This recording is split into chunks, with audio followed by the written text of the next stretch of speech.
নবীজি স্বপ্ন দেখলেন, নবীজিকে আল্লাহ স্বপ্ন দেখাইলেন যে কাফেরদের সংখ্যা কি কম।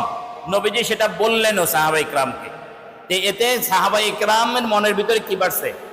সাহস বাড়ছে যে আরে অল্প কয়জনই তো, বুঝে আসে নাই। আবার কাফেরদেরকেও আল্লাহ পাক রব্বুল আলামিন মুসলমানদের সংখ্যা কম করে দেখাইছেন, কারণ কাফের মুসলমানদের 313 জনের সাথে ফেরেশতা আছে কতজন? 1000। আপনারা ভুলে গেলে তো হবে না, কাফের ফেরেশতা আছে কতজন? তাহলে এখন মোট সৈন্য সংখ্যা হইল কতজন? 1300। কত? 1300। এই 1300 সৈন্য কেমন জানেন নাকি? এই 1300 সৈন্যের একদিকে লিডার হলো জিবরিল আমিন। শক্তি কত? শক্তি কত? বলে ওনার আল্লাহ পাক নবীজি বলছেন জিবরিল আমিনের 600 ডানা আছে।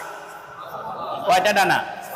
600 ডানার এক ডানার নখ দিয়া কওমে লূতের পুরা বস্তিকে এভাবে উঠাই